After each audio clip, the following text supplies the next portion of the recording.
Lado elite oculto pelo Fael é real, mesmo que não seja.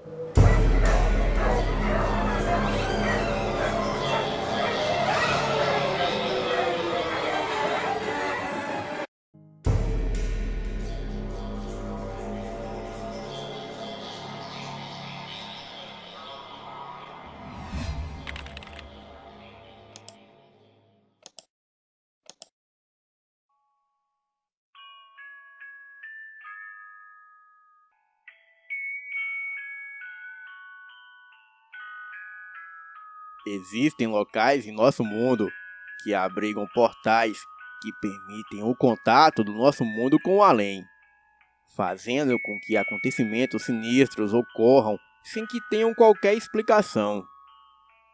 E onde se situam estes locais?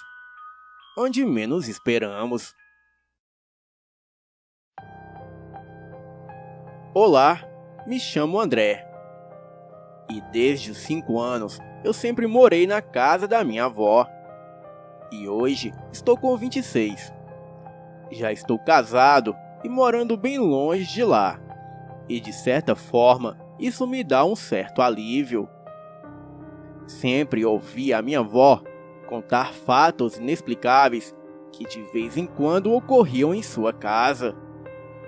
Coisas que podiam ser fantasmas reais ou simplesmente uma série de acontecimentos normais para uma casa que já tinha seus 40 anos. Muitas pessoas moraram por lá, bem antes da minha avó e do meu avô. Inclusive, uma família que tinha uma filha de 7 anos. Contam que no quintal havia um poço e que uma fatalidade fez com que a filha deste casal caísse lá e misteriosamente desaparecesse. Os moradores mais antigos do bairro dizem que procuraram durante 6 meses o corpo da garota e, como não encontraram, resolveram aterrar o poço e rezar uma missa sobre ele. A minha avó não se impressionou com isso, pois ela sempre foi muito religiosa. Mas sempre que estava no quintal, podia sentir que era observada. E às vezes, era até tocada por mãos frias como gelo na altura da batata da perna. Mas nunca havia ninguém por lá. Somente as árvores do quintal, que davam a ele um aspecto meio sombrio. Em 1993, o meu avô faleceu. E depois disso, parece que tudo piorou. Bem, mas não acredito que o meu avô seja o motivo. Mas talvez a sua morte tenha encorajado algumas energias a agir de forma mais agressiva. Já que agora éramos apenas a minha avó e eu. Quando eu completei 10 anos de idade, comecei a ouvir um barulho que vinha de uma das árvores do quintal. Parecia um chorinho de criança, bem baixinho e sempre no mesmo horário, às 18h30. E também começaram a desaparecer coisas. Um dia, o pedreiro que estava reformando a lavanderia colocou o martelo em cima de uma mesa que havia ao lado do tanque. E só foi encontrado 3 dias depois em cima da laje.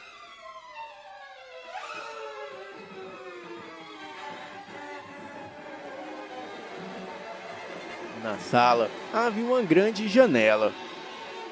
E sempre que eu ia brincar com os meus amigos na rua, um deles me falava: "Nossa, a sua avó deve ter muito cuidado com você, pois não para de vigiá-lo pela janela."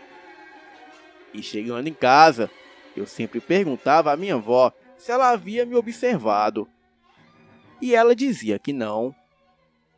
Bem, e eu não acreditava. Achava que ela estava querendo brincar comigo. Até que um dia ela foi ao mercado e eu estava brincando na rua. Eram mais ou menos 7 horas da noite e um dos meus amigos veio até mim e me fez uma pergunta de gelar a espinha. Você não disse que a sua avó tinha saído? E nisso eu olhei para a janela da casa e vi ali uma velha que não era a minha avó. Era uma velha de pele enrugada e cabelos brancos desgrenhados. Tinha mais ou menos 1,5 m de altura e estava apenas parada. E de onde eu estava, ainda pude ver que a luz da casa piscava, como se estivesse com mau contato.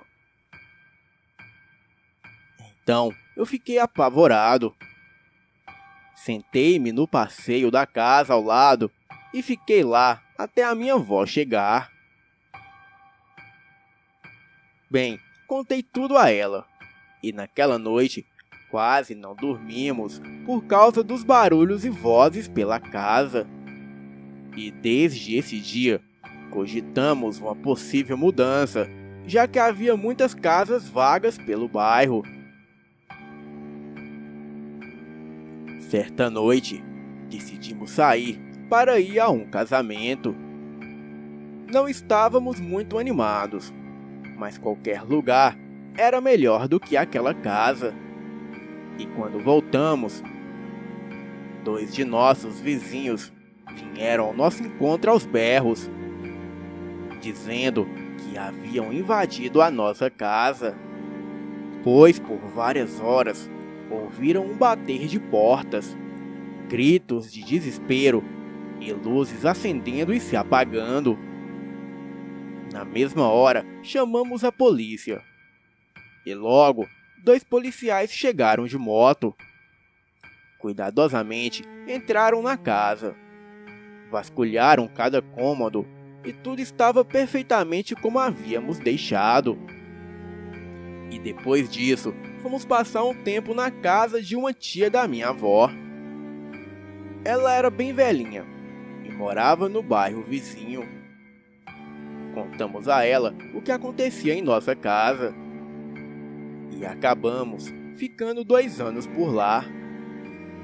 E só íamos em casa para dar uma olhada, ver como tudo estava. E aparentemente tudo parecia normal. E depois desses 2 anos, voltamos para nossa casa. E lá, a minha avó vive até hoje. Porém, coisas estranhas continuam acontecendo lá. E parece que o mal que ali havia tem se intensificado. E sempre que vou visitá-la, aquilo que está na casa parece odiar a minha presença. Certa vez, eu e a minha avó presenciamos a sombra do homem do chapéu passar pela parede do banheiro. Outras vezes, ouvíamos risadas como se fosse de bruxa, vindo do teto da casa. Sussurros eram ouvidos no quarto, como se estivessem 2 pessoas conversando. Mas quando chegávamos lá, não havia mais nada. Outra vez, os vizinhos chegaram a relatar que haviam pessoas transitando pelo telhado da casa. E isso nos deixou muito preocupados, pois os vizinhos falavam que não conseguiam ver o rosto dessas pessoas. Eram apenas sombras. Muitas das coisas que ocorrem por lá, a minha avó esconde de mim, para não me preocupar. Porém, em seu rosto existe uma preocupação misteriosa. Várias e muitas vezes já chamei a minha avó para morar comigo longe daquela casa. Porém, ela nunca aceitou. Parece que a força maligna que está ali naquela casa, de uma certa forma, acaba prendendo a minha avó ali. Este é o meu relato. E se alguém souber como posso fazer para livrar a casa dessa maldição, deixe aqui nos comentários. Boa noite.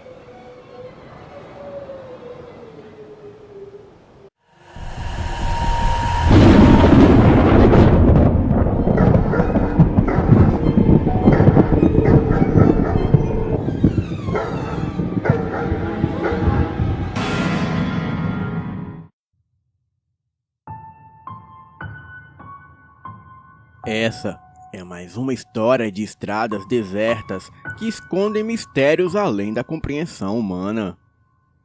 Naquela noite, nós paramos para ajudar o motorista no meio daquela escuridão, e o meu tio ficava perguntando se nós estávamos escutando uns barulhos no mato. Ninguém escutava nada, e somente ele ouvia. Então, ele foi se deitar na cabine, enquanto nós ficamos terminando de trocar os pneus furados. Então, começamos a ouvir vozes conversando, e era a voz do meu tio. Porém, não tinha mais ninguém ali com ele. Ele estava conversando com alguém que nós não conseguíamos ver. Só que o pior ainda estava por vir. Boa noite, me chamo João e sou de Apuí, no Amazonas. Esses dias o meu filho estava com o meu celular e eu vi que ele estava assistindo um vídeo com o título O Cão Negro na Ponte. Fiquei curioso e fui ver com ele o tal vídeo. E me arrepiei inteiro, pois a história do senhor do relato era quase igual à história que se passou com meu tio. Parecia até que eu estava escutando ele contar. Tudo aconteceu em 1938. O lugar havia acabado de ser fundado e nós estávamos indo para Manaus de caminhão, pois eu queria trazer uns móveis que pertenciam à família do meu irmão, que estava de mudança para Apuí. E lá estávamos eu, o meu tio e o motorista, numa viagem de mais de 17 horas extremamente cansativa. Fizemos um bate-volta bem rápido e quando chegamos já colocamos as coisas no caminhão. E então pegamos a estrada novamente, pois queríamos resolver tudo o mais rápido possível. E era quase noite quando pegamos a estrada de volta. E mesmo cansado, o motorista resolveu enfrentar o longo caminho de volta, sem mesmo descansar. E já era por volta de 10 da noite, quando no meio do nada, vimos um caminhão de carga parado no meio da estrada. E 2 homens acenderam a lâmpada pedindo ajuda. Bem, ficamos com o pé atrás, pois poderiam ser ladrões que estavam roubando eles. E viram a oportunidade de nos roubar também. Só que mesmo assim, o motorista parou. E do lado de dentro, o meu tio segurava uma arma, caso os homens tentassem alguma coisa. Então, o motorista disse o que aconteceu ao amigo. E o senhor de idade, que era o dono do caminhão, logo falou: furamos 2 pneus e tá muito difícil trocar aqui. Descemos e o ajudamos para ele se mandar daquela escuridão. Só que quando estávamos lá, trocando o pneu, o meu tio não parava de dizer: "Vocês estão escutando isso?" E nós todos paramos para tentar escutar, só que não vimos nada. Então, voltamos a trocar o pneu.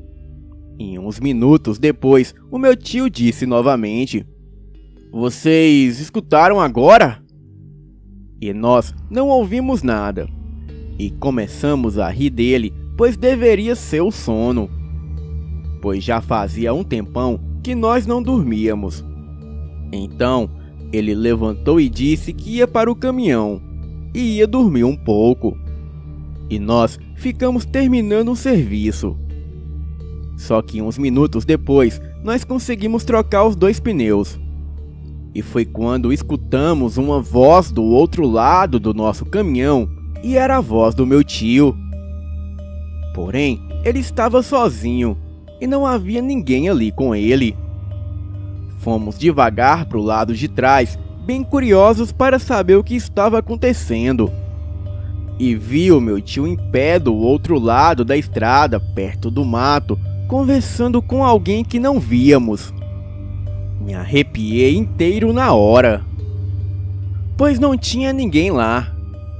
E aquilo começou a andar atrás do meu tio, chamando pelo nome. Só que parecia que ele não estava escutando. Eu e os outros homens do outro lado do caminhão estávamos olhando sem entender nada do que se passava. Daí, logo escutamos um grito. E em seguida, veio correndo o meu tio e o motorista. Eles entraram rápidos no caminhão e foram dizendo para os outros entrarem também. Todos ali ligaram os caminhões e foram embora.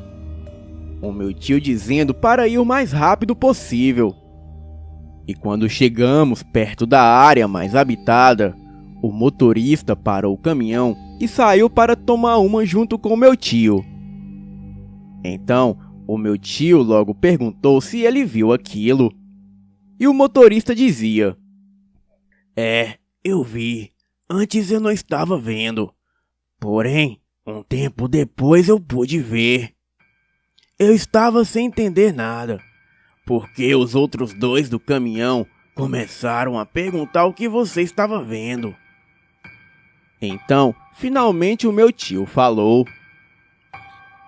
eu estava escutando uma voz dentro do mato, uma voz de homem que queria falar comigo. Então eu perguntava se vocês estavam escutando, mas ninguém não escutava. Daí eu apenas achei que era cansaço. E por isso eu fui até o caminhão me deitar. E daí, quando eu dei a volta para abrir a porta, tinha um homem idoso de pé do lado da estrada. Ele olhou para mim e perguntou se eu estava cansado. Eu disse que sim. E foi quando ele me convidou para descansar na casa dele. E dizia que a casa dele ficava logo ali. Então, eu respondi que sim. Segui com esse senhor e ele continuou falando. Ele dizia que ele morou aqui fazia muitos anos e ele não conversava com ninguém. Então, eu perguntei ao velho por que ele morava no meio do mato. Foi aí que ele me disse que não havia como ele sair daqui, pois aquela coisa estava nos olhando na estrada. Perguntei ao velho o que é que estava nos olhando. Então, ele apontou para o mato e disse: aquilo ali. E quando ele apontou para o mato do meu lado direito, eu escutei uma voz bem longe, e era a voz do motorista me chamando. Não sei como eu estava dentro do mato, mas mesmo assim, eu ouvi a voz do velho dentro da minha cabeça. E só depois de um tempo que eu me dei conta que eu fui embrenhando no mato no escuro. E foi quando eu senti a mão do motorista no meu ombro. Falei pro motorista o que estava acontecendo, e ele também estava vendo o velho. E foi nessa hora que subiu um forte cheiro de enxofre. Olhamos na direção do cheiro e vimos um cão negro enorme, e os seus olhos amarelos brilhavam fortemente. Olhamos na direção do velho e ele não estava mais lá.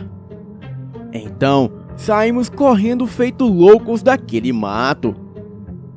E foi aí que gritamos para vocês irem para os caminhões. O meu tio, depois disso, não falava mais nesse assunto. Ele ficou tão impressionado com o que aconteceu que nunca mais viajou à noite. E eu também não gosto de lembrar daquela noite, mesmo não tendo visto aquela criatura que o meu tio viu. E só de lembrar de como ele ficou depois daquela noite, eu tenho arrepios. E até hoje não sei explicar o porquê de só ele ter escutado o velho na estrada. E depois dele e o motorista terem visto um cão negro. Mas também não quero saber por que tudo isso aconteceu. E prefiro ficar só com essas lembranças e sem nenhuma explicação. Boa noite.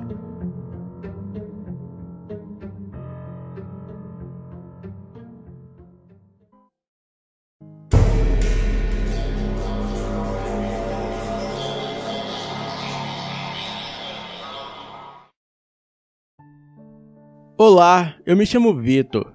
E a seguinte história aconteceu em um hospital da cidade de Curitiba e é verídica. O fato que eu vou relatar a seguir aconteceu com o meu tio, o qual trabalhou no departamento de manutenção de um hospital na cidade de Curitiba por alguns anos antes do ocorrido. A lembrança mais marcante que eu tenho da minha infância é a do meu tio contando a história sobre o que aconteceu uma noite lá naquele hospital e que acabou fazendo com que ele pedisse demissão. E isso foi tão marcante para ele que toda vez que nós conseguíamos convencê-lo a contar a história, o que era raro, ele entrava numa espécie de transe e a voz ficava monótona e sem emoção, como se fosse outra pessoa buscando nos cantos escuros da sua memória algo que foi trancado bem fundo, querendo que fosse esquecido. E depois de algum tempo, a minha tia proibiu que ele contasse a história e tocasse novamente no assunto. Tudo começou quando meu tio começou a trabalhar naquele hospital. E logo no início, ele notou um quarto em particular na ala psiquiátrica, o qual nunca era usado e a sua porta sempre ficava trancada. E sempre que ele perguntava sobre qual era o motivo que aquela porta permanecia trancada para o seu supervisor ou para os seus colegas de trabalho, eles falavam que era para ele não se preocupar com isso, e rapidamente mudavam de assunto.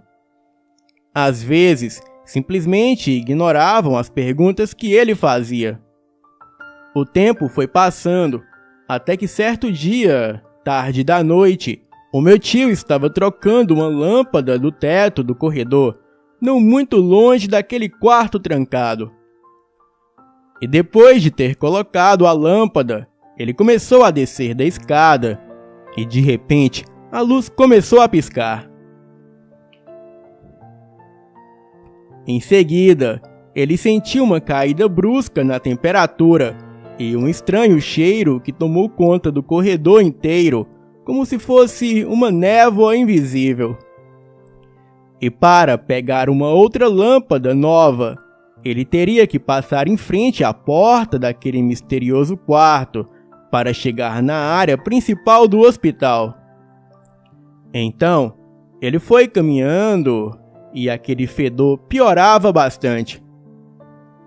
E foi quando ele começou a ouvir um som vindo das proximidades do quarto, que sempre estava trancado e nunca era usado, e que todos evitavam falar no assunto.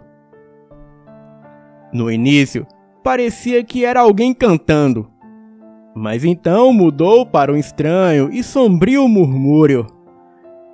O que ele ouviu depois levou a uma inesperada mistura de emoções, tristeza, então raiva e depois medo. E mesmo não tendo se identificado, ele pôde ouvir que a voz era inconfundível. Era da sua já falecida avó. E a voz dizia o seguinte: Reinaldo. Aquela frágil, mas familiar voz o chamou. Me ajude, Reinaldo. Você é o único que pode me ajudar agora. Eu estou aqui, pagando pelos meus pecados no inferno. Reinaldo, por favor, venha depressa. Nesse momento, o sangue nas veias gelaram e ele ficou muito confuso e ficou pensando como aquilo poderia estar acontecendo. Bem, a avó dele estava morta há mais de 20 anos. O meu tio começou a chorar como uma criança perdida. E por trás dos pedidos de ajuda da sua avó, ele podia ouvir o que parecia ser uma risada bem maligna, que parecia como se fosse guiada pelo próprio diabo. Então, ele segurou a maçaneta da porta para abri-la, mas quando encostou, ele queimou seriamente a mão, e ficou com uma cicatriz que ele tem até hoje, na forma de uma cruz invertida. A maçaneta começou a girar sozinha vagarosamente e de repente a porta toda começou a chacoalhar violentamente. Alguém ou alguma coisa estava do outro lado tentando sair e começou a bater e a chutar a porta. Ele decidiu sair daquele lugar o mais rápido possível. Então, ele saiu correndo, corredor abaixo, sem olhar para trás, pois aquela gargalhada demoníaca que ele tinha ouvido estava mais alta e parecia estar vindo bem de trás dele. E quando ele estava perto da recepção, as suas pernas não aguentaram e ele caiu no chão inconsciente. E quando meu tio recobrou a consciência, todos estavam ao redor dele perguntando o que tinha acontecido. E enquanto uma enfermeira cuidava da sua mão queimada, ele contou tudo o que havia acontecido. E para verificar o que poderia ter acontecido, 2 faxineiros foram até em frente daquele quarto misterioso analisar a situação, pois ninguém queria ir sozinho. E quando voltaram, um deles tirou seu crachá, colocou na mesa, pegou seu casaco e calmamente saiu pela porta. A mensagem estava clara: eu me demito. O outro faxineiro falou que não viu nada fora do normal, e a escada ainda estava no corredor, como o meu tio havia deixado, e a lâmpada agora estava funcionando perfeitamente. Algumas noites depois, o faxineiro que tinha se demitido ligou para o meu tio e falou que ele tinha tido uma experiência muito parecida. Só que a voz que ele ouviu era do seu irmão que já havia falecido fazia muito tempo. E que tinha ouvido aquela voz vindo de dentro do quarto e que ele tinha sentido as mesmas emoções de tristeza e muita angústia. E depois de ter ouvido isso, o meu tio decidiu que iria se demitir também. E quando ele falou das suas intenções para o seu supervisor, ele foi despedido na hora e foi avisado para nunca contar aquela história para mais ninguém. O meu tio morreu depois de um bom tempo, de causas naturais e já velhinho. E uma coisa que me deixa intrigado é que a sua história é idêntica a filmes que contam fatos sobre possessão demoníaca. Bem, teria alguma espécie de demônio trancado naquele quarto, o qual saberia como afetar emocionalmente as pessoas que se aproximavam dele? Anos mais tarde, a minha tia mais nova, a Jussara, começou a namorar um rapaz que, por coincidência, ele já havia trabalhado naquele hospital. E no início, ela não sabia que ele havia trabalhado lá. Mas numa reunião de família, quando alguém tocou no assunto do hospital assombrado, esse rapaz, que se chamava Júlio, contou a seguinte história. Olha, pessoal, vocês podem não acreditar no que eu vou falar, mas eu era um dos enfermeiros responsáveis pela ala psiquiátrica daquele hospital. E o que eu cheguei a ver ali também me fez pedir demissão daquele lugar. Havia boatos de que um dos pacientes com esquizofrenia, na verdade, estava possuído por uma entidade chamada Valak. Os médicos tentaram todo tipo de tratamento nesse paciente, mas de nada adiantou. Então, o jeito era deixá-lo sedado noite e dia. E como a situação ficou irreversível, por algum motivo, os funcionários do hospital deixaram o rapaz isolado em um quarto separado para morrer, sem água e nem comida. Porque ninguém tinha coragem de chegar perto dele, pois aquela entidade atacava os enfermeiros, mesmo o rapaz estando sedado com camisa de força. Ele levou mais de 40 dias para morrer, mesmo sem água e sem comida. E isso foi algo que desafiava a medicina da época e até a medicina moderna dos dias de hoje. Mas ele morreu, e a família nunca o procurou, pois para os familiares ele era um estorvo. Um certo dia, que eu passava em frente àquela porta, por aquele corredor frio e sombrio, eu escutei uma voz familiar me chamando, e quando parei para ouvir, era a voz da minha falecida mãe. E essa voz foi falando umas coisas que eu sou incapaz de dizer aqui. E logo foi se tornando bem demoníaca, até que tentei correr dali, mas a porta se abriu e alguma coisa começou a me sugar para dentro daquele quarto. Eu gritei tanto que um dos enfermeiros ouviu e veio correndo, e no que ele chegou a porta se fechou e eu caí no chão desacordado. Eu fui embora daquele hospital para sempre e não entro lá nem como paciente nunca mais.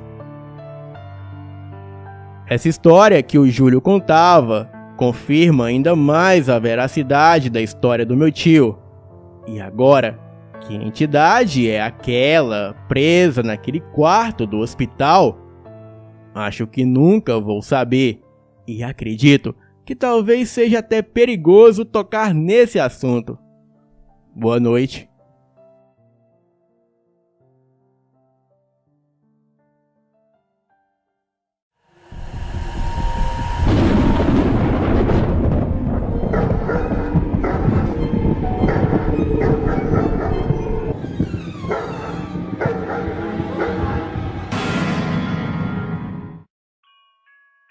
Cuidado onde você visita. Os portais para o além pode estar onde se menos espera. Eu sempre acreditei em espíritos e fantasmas. Também eu achava que se algum dia eu encontrasse um, eu não ficaria muito assustado. Bem, eu estava certo sobre a primeira afirmação, mas totalmente errado sobre a segunda.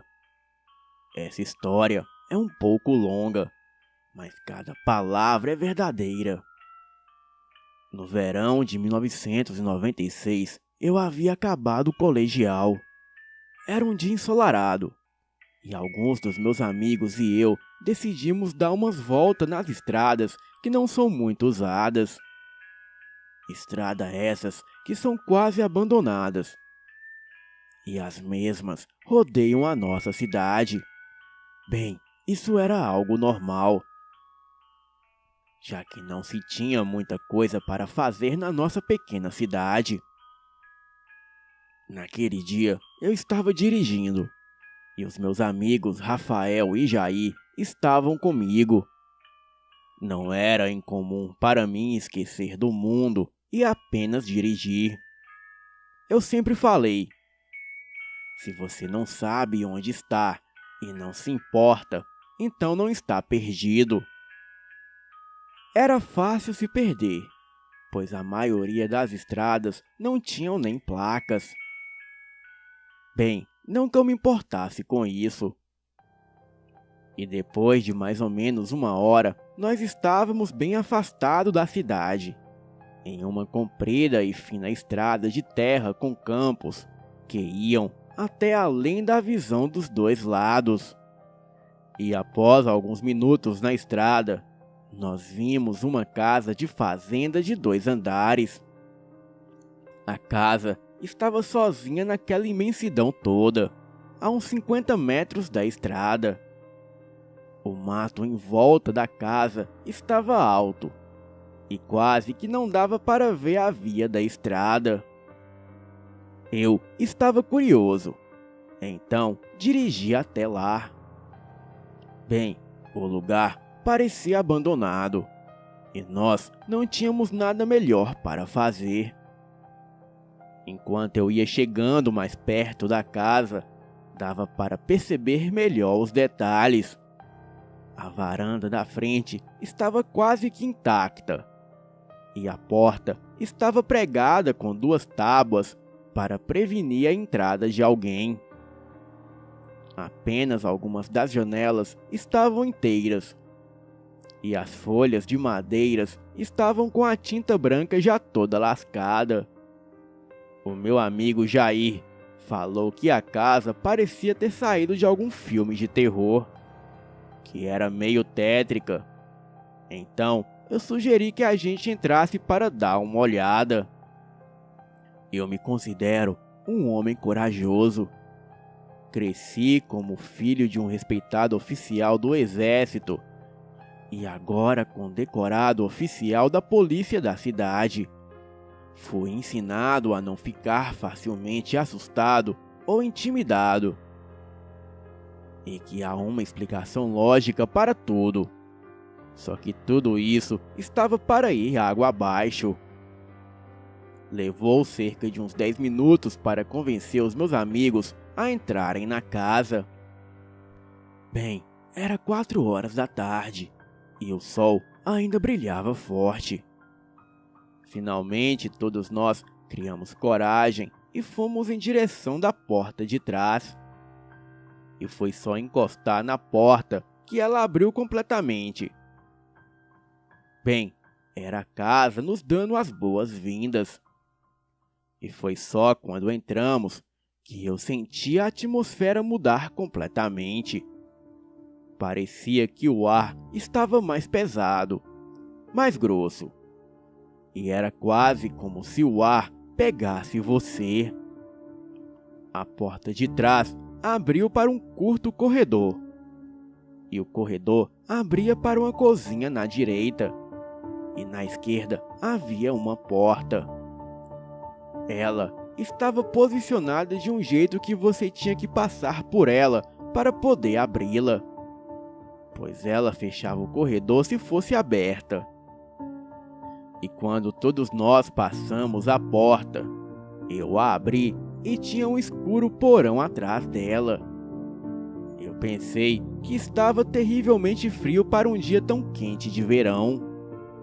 Mas tinha algo a mais de estranho sobre o porão. A escada que descia tinha sido cortada ou quebrada depois do 3º degrau de cima para baixo. Era escuro porque não tinha janelas nele. E eu não conseguia ver o chão. Parecia que aquele lugar não tinha fundo.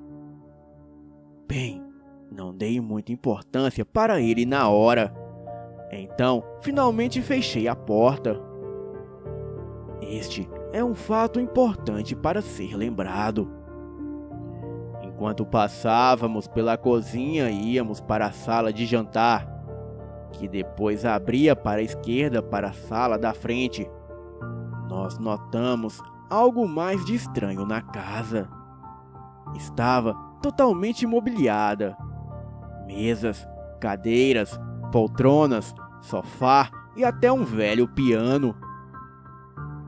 Os meus amigos insistiram para ir embora, falando que tinha gente morando lá. Eu falei que tinha muito pó no piso de madeira e as nossas pegadas eram as únicas. Outro fato importante: eles estavam com uma sensação ruim, mas eu estava curioso. Então falei que iríamos embora assim que víssemos o 2º andar. E foi então que a coisa ficou estranha. O pé da escada ficava bem na frente da porta de entrada. Nós subimos e acabamos em um corredor estreito com 4 portas, 2 de cada lado, com 3 fechadas. Eu abri a primeira da direita e entrei, enquanto os meus amigos foram ver as outras. Este quarto estava na ponta da frente da casa e estava bem iluminado por 2 janelas grandes. E ali não havia nada no quarto, exceto um gaveteiro, e tinha um buraco no chão do lado dele. Era do tamanho de um pneu de carro. e dava para ver claramente o primeiro andar por ele. Eu cuidadosamente me ajoelhei para ver através dele, e foi aí que aconteceu. O ar ficou tão pesado que quase não dava para respirar. E eu fiquei com este sentimento terrível de que não estava sozinho. Então, eu ouvi esse som que nunca vou esquecer. O barulho vinha do pé da escada. E só de lembrar agora, a minha pele arrepia toda. Primeiro, começou com um som estranho de bocejo e foi se transformando. É meio difícil de explicar. Porém, se transformava numa espécie de gargarejo gutural que aos poucos foi ficando mais alto. As minhas mãos e os meus pés gelaram e o meu coração parecia que ia explodir no meu peito. Durou por volta de uns 5 segundos e então parou, ecoando pela casa. O medo que cresceu em mim me fez levantar e sair correndo para fora daquele quarto o mais rápido possível. E quando eu saí, eu dei de cara com os meus 2 amigos, que pelo olhar no rosto deles, ouviram a mesma coisa que eu. Nós voamos escadaria abaixo, e quando chegamos no andar de baixo, eu notei algo que gelou o meu sangue. As pegadas que nós tínhamos feito na poeira tinham sido limpadas por algo que parecia ter sido arrastado pelo chão. E aquilo começou ou acabou no pé da escada e seguia o exato caminho que nós tínhamos feito desde a porta de trás. Porém, não ia até a porta. Passava pela porta do porão que agora estava aberta. Eu estava quase em lágrimas com medo e relutante em alcançar e fechar a porta que estava bloqueando a nossa única saída. Enquanto eu esticava a mão, eu sentia essa terrível sensação de maldade, como se algo fosse sair da escuridão do porão e me puxar lá para dentro.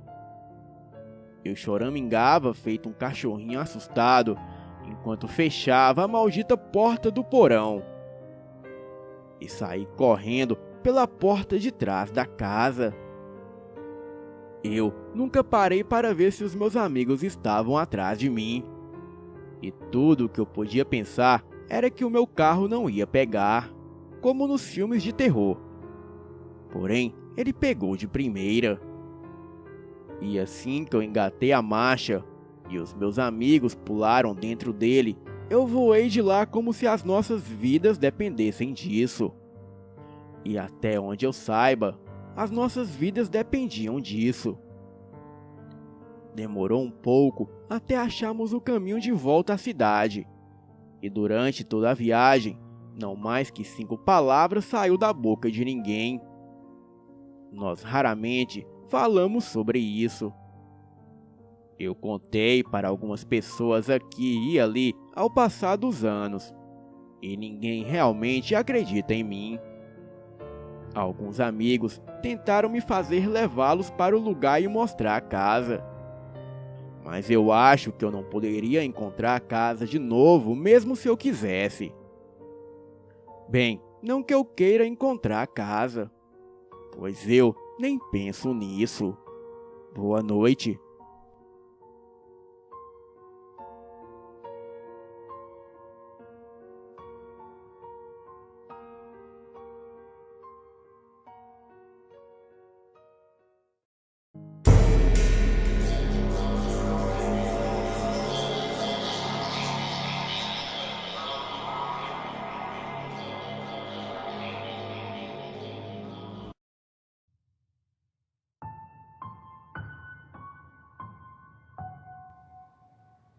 Eu nunca fui muito de acreditar no sobrenatural ou algo religioso. Eu sempre tive receio pelas coisas estranhas que já passei. Começou até cedo, e com os meus 10 anos de idade, eu tive o meu primeiro e pior pesadelo até hoje. Não era um sonho tão claro. Era distorcido, com cores vibrantes e tons vermelhos e alaranjados. Mas eu me lembro até hoje, e podia sentir o gosto de sangue e um cheiro adocicado. Mas o que eu achava estranho era o fato de estar acordada, e esse cheiro doce ainda me impregnava. Eu o sentia em alguns instantes do dia, até que certo dia um vizinho meu veio a falecer. Até então, eu não havia visto nenhuma conexão com aquilo que eu sentia. Mas depois de uns anos, eu viria a entender. Se passaram por volta de 5 anos desde que aquilo ocorreu comigo. Eu já tinha até esquecido. Aquilo não era mais relevante. Até que eu voltei a sonhar. E dessa vez, um sonho claro, onde um homem encapuzado se virava para mim em um beco. Ele tinha o rosto de um cachorro preto. Eu acordei assustada. Eu não sou muito de sonhar, mas quando sonho, são pesadelos. Nesta época, o meu pai ainda possuía um mercado. Ele tinha um cliente estranho. Era um homem alto, que comprava pães todas as manhãs. E depois desse pesadelo, quando ele aparecia no mercado de manhã, eu sentia um calafrio e um cheiro doce. Eu sentia algo naquele homem. Eu não estava certa, mas era como se eu sentisse o cheiro da morte nele. Eu não poderia e nem queria alertá-lo, pois pareceria loucura falar essas coisas sem sentido. Eu tive esse sonho por aproximadamente uma semana, até que veio a notícia. Este homem estava voltando para casa e morreu em um assalto. Um motorista de táxi viu a cena e disse que não reconheceu o homem porque estava de noite e ele estava de capuz. Eu fiquei apavorada, porque ali eu percebi que eu tinha previsto isso de uma forma bem distorcida em um sonho. Passei dias calada, sem falar sobre o assunto. Estava pensando em como me livrar desse tipo de dom. Em uma certa manhã, o meu cachorro estava latindo muito na cozinha da minha casa. Eu não me levantei da minha cama e gritei para ele calar a boca. E logo em seguida, ele veio até o meu quarto e subiu na minha cama. E em seguida, ele ficou rosnando para o lado da parede. Eu logo virei o rosto e vi aquele ser encapuzado passando pelo meu quarto. Eu tentei gritar, mas o meu corpo não me obedecia. Aquele espectro passou pelo lado da minha cama, me olhou fundo e desapareceu. Fiquei muito assustada. Hoje, eu ainda tenho esses sonhos e fico somente à espera que em algum momento isso vai acontecer novamente.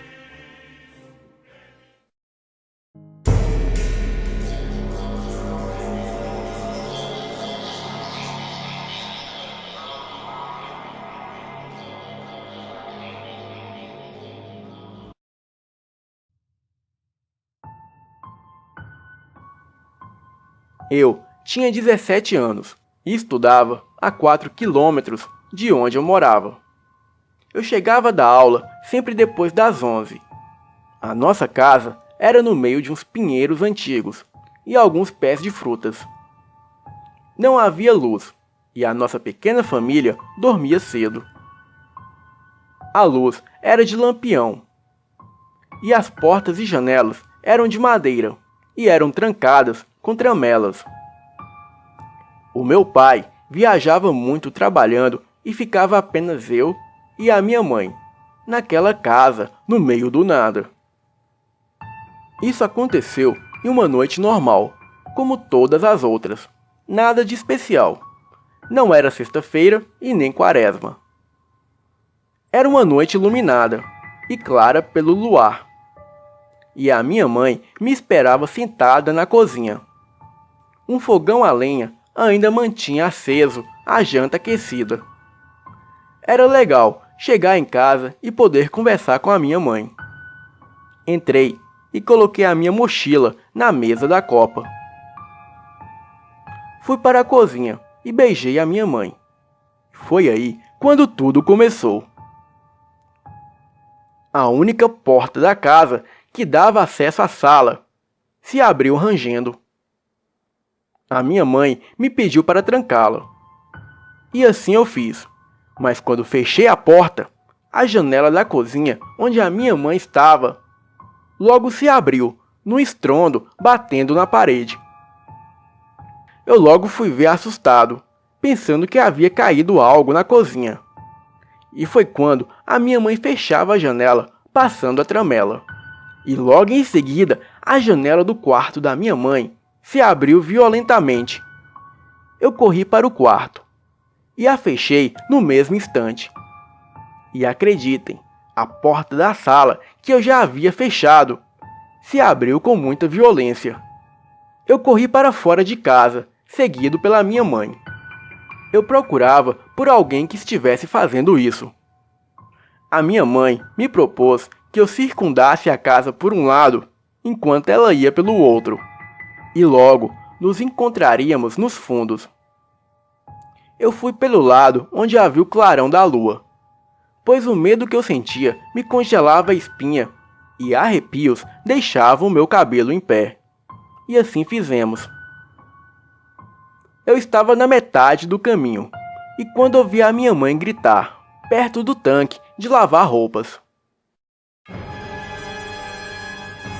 E sem pensar mais no medo, eu corri e a encontrei desmaiada. A agarrei pelos braços e a levei para dentro de casa. Com ela deitada, desmaiada no chão e as portas e janelas todas abertas, eu chorei de medo. Não me atrevi a fazer nada. E quando ela despertou, ela me contou o que aconteceu. Ela disse que quando chegou no tanque, algo a agarrou pelo pescoço e gritou no ouvido dela. Um grito de terror. E foi aí que ela desmaiou. Eu não sei bem ao certo o que aconteceu depois. E logo que o dia amanheceu, nenhum de nós comentou esse fato. Estou com 50 anos de idade, e agora, vendo seu canal, eu me lembrei dessa passagem que aconteceu comigo, mas graças a Deus nunca mais se repetiu.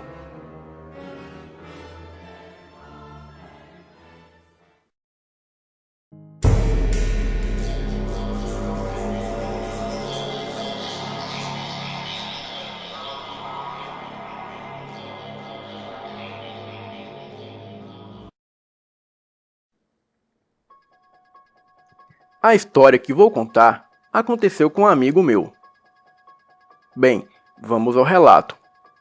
O meu amigo saiu de casa para morar sozinho. E logo de cara, ele encontrou uma casa boa e barata. Nos primeiros dias, tudo estava calmo e normal. Ele chegava do serviço, fazia um lanche, ficava na internet e depois ia dormir. Então, chegou o final de semana, o dia da festa, para inaugurar sua casa com os amigos. Eram muitas bebidas e videogame, e foi uma noite excelente. Então, todos cansados foram dormir. Alguns ficaram na cama e outros nos colchões no chão, naquela bagunça de solteiros. E depois das 3 horas da manhã, todos acordaram com um clique de luz do quarto, acendendo e apagando. O meu amigo, o dono da casa, cansado e com muito sono, achou que os amigos estavam pregando uma peça nele. Então ele se levantou, pegou um pedaço de esparadrapo e colocou no interruptor, para manter a luz apagada. E todos voltaram a dormir depois de muitas risadas, porque ninguém ali sabia quem era o engraçadinho da turma que estava querendo fazer medo para os outros. Alguns minutos depois, eles acordaram novamente com a luz do quarto acesa. Aí todo mundo pulou em cima da cama. A luz começou a acender e apagar sozinha. E em seguida, eles começaram a ouvir passos na cozinha. Eram passos pesados, de alguém que ficava andando para lá e para cá. Apavorados, todos ficaram quietos em cima da cama, ouvindo aqueles barulhos. De repente, eles começaram a ouvir vozes vindo da sala, como se fosse de dois velhos conversando e rindo. E também começaram a ouvir claramente pisadas fortes de bota vindo da cozinha em direção ao quarto. A luz da cozinha se acendeu, e aquele barulho foi em direção ao banheiro. Acendeu a luz do quarto e apagou. O meu amigo começou a pedir para aquele barulho sair da sua casa, que ele queria dormir. E de repente, todo mundo ali ouviu uma voz bem alta de um homem falando. Aqui é o diabo. Eles não pensaram duas vezes e pularam para fora da cama e correram para a rua, cada um para sua casa. O meu amigo, que era dono da casa, foi para a casa da sua mãe, que ficava um quarteirão abaixo, e contou a ela e ao seu padrasto o ocorrido, e que ele havia deixado tudo aberto, inclusive a porta da casa e o portão. Então, ele, a sua mãe e o seu padrasto foram lá fechar as portas, e quando chegaram lá, as luzes estavam todas acesas e as portas abertas. A sua mãe entrou e começou a limpar. Ele e o padrasto ficaram sentados na cozinha esperando a mãe terminar a limpeza da bagunça. E então, a luz do quarto começou a acender e apagar de novo. E a sua mãe, que estava lá sozinha, sentiu alguém dando um baita empurrão nela, que a fez cair de joelhos no chão, quase batendo a cabeça na parede. Ela, com muito medo, saiu às pressas da casa. O padrasto apagou todas as luzes e trancou a porta. Quando eles estavam no portão, viram todas as luzes se acender de novo e foram embora às pressas. Assim que chegaram na casa da sua mãe, ela viu que os seus joelhos estavam machucados e os seus braços e costas estavam com arranhões e várias outras marcas que deixava roxo. Foi horrível. Até hoje nos perguntamos o que pode ter sido aquilo. E até hoje, quem aluga aquela casa não passa mais de uma semana lá. Boa noite.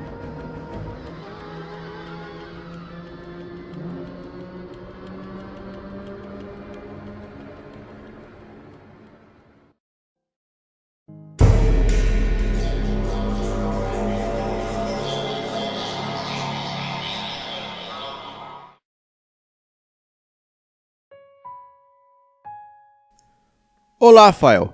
Me chamo Antônio, tenho 37 anos e moro no Rio de Janeiro. Em visita recente à Ilha Grande, Angra dos Reis, eu pude constatar a real beleza deste paraíso, um lugar que já foi visto como temível, pelo presídio de segurança que havia ali instalado e seus prisioneiros perigosos. Este presídio, localizado na Vila dos Dois Rios, abrigou os mais perigosos marginais que já se passaram pela nossa história. Mas na Praia Preta, ao lado da Vila do Abraão, existem ruínas de uma antiga construção datada de 1871, realizada por ordem do imperador para que os imigrantes que aqui chegassem ficassem em quarentena, devido às doenças da época. Este local, chamado de leprosário, algum tempo depois se transformou em presídio também. E este presídio abrigava presos políticos e marginais de altíssima periculosidade. E após a construção do presídio na Vila de Dois Rios, estes presos foram transferidos para lá, e o presídio demolido na década de 50. E muitas marcas ficaram nas paredes do leprosário, e existe uma câmara escondida de difícil acesso que ainda guardam as marcas de dor sem muita depredação. Eu entrei neste lugar e ainda filmei algumas inscrições nas paredes e pude sentir o ar pesado que reside ali. Eu fiz esta prévia para que você que está ouvindo tenha condições de entender o que eu vou contar agora, pois muitas histórias cercam a Ilha Grande. Em novembro de 2001, eu fui a passeio para este local. Levei material para pesca, pois pretendia descansar bastante. E durante o dia, passeamos bastante, e quando começou a anoitecer, eu preparei o meu material e me dirigi à Praia Preta, onde fica o leprosário. Eu me instalei a uns 300 metros do leprosário, acendi o lampião e preparei todo o material para iniciar a pescaria. Eu pretendia ficar por ali até conseguir fisgar algum peixe merecedor de fotografia. Era mais ou menos 00:30. Era uma lua cheia, e ao longe eu escutei rumores de muitas pessoas caminhando pela trilha que nos leva à Praia Preta. E sem a menor maldade, eu imaginei que seriam mais aventureiros em busca de uma boa pesca. Ainda olhei para a direção da trilha e eu pude perceber alguns vultos no escuro, pois o lampião não rendia muita luminosidade. Aquelas pessoas falavam muito baixo, quase murmuravam, e não dava para distinguir nenhuma palavra. Seguiram caminho até que sumiram na curva da trilha, e neste momento até fiquei feliz, pois parecia que este grupo era bastante numeroso, e se resolvessem se instalar ali perto, iriam atrapalhar a minha pescaria. Bom, a verdade é que o tempo passou e eu até me esqueci deles. E quando comecei a ouvir ao longe alguns gemidos, parecendo que alguém estava em apuros, eu lembrei-me do grupo que havia passado por mim, mas também percebi que não poderiam ser pescadores, pois não vi nenhum outro lampião aceso na orla da praia ou qualquer outra fonte de luz, o que seria necessário.